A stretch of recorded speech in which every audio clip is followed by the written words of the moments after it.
Black History Month is an opportunity to learn more about the stories of African American history that may sometimes go untold. It's lessons that are that of the fabric of our country, and it is said Black history is American history.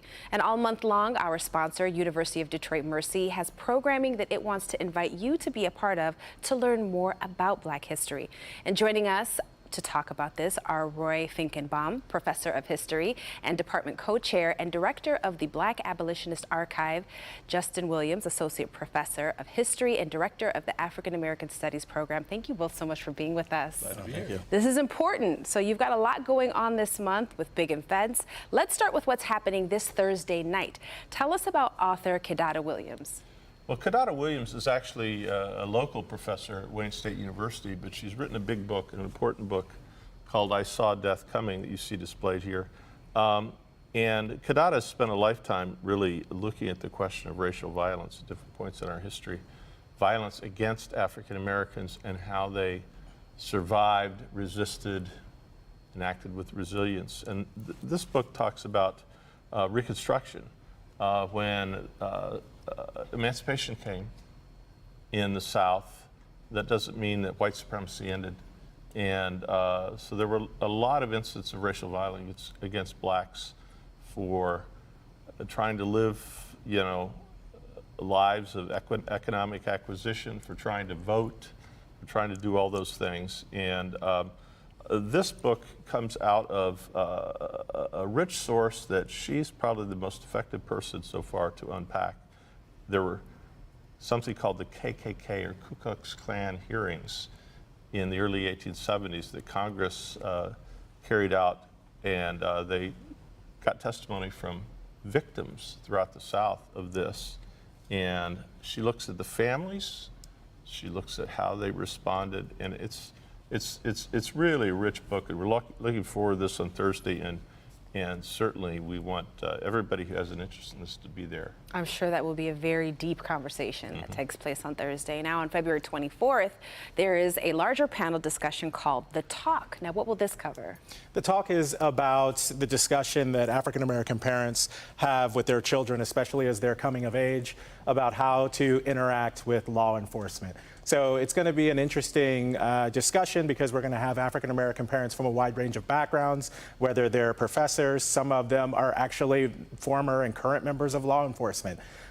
So just kind of thinking of ways that Black history is not just something that you read in a book, it's actually living legacies that we interact with on a daily basis. Yeah, most definitely. Now, we should also talk about Valentine's Day here because there's a special love story that you're going to share. I've been doing for now, since 2014, an event where we pick Valentine's Day and we incorporate Black History Month into it.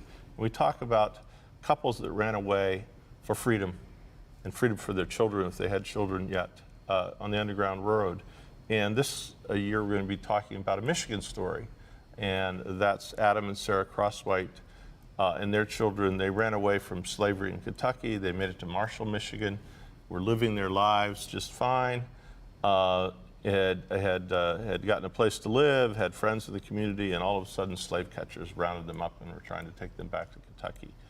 Wow. Neighbors and friends, black and white, rounded up and took them to freedom, got them to Detroit, where the local Underground Railroad network met them and got them over to Canada. And one of the interesting parts of this story is then the owner of the Crosswhites sued the people that helped them for damages. There was a trial in the federal court here in Detroit, and in that trial, Adam Crosswhite came back as a witness, and he was only able to do that because blacks and white allies in the community basically were there to defend him, to shepherd him to the courtroom, protect him there, and to get him back over to Canada. So it's quite a positive story for Detroit. It's very positive, but intense at the same time. I was like, that's a different kind of love right there. It really is. Right. So what other types of programming are you going to have? So we have a great mix. We have film screenings, we have panel discussions, we have book talks, in person or virtual. And I can't stress this enough that they are all free, which is an amazing price. So you're going to hear more information about where to contact us. Please come to campus. We really love having the community on campus for great events like this. This is awesome. It really is. Thank you both so much for taking the time to join us today and being part of this program. All of you and all that you're doing at the University of Detroit Mercy, we really do appreciate it. And for more information on how you can attend and be involved with the program happening at the university, go to udmercy.edu and click the UDM Celebrates Black History Month with its series of programs. It's right under the news section on the homepage. Again, that's udmercy.edu. Follow the link under the news section.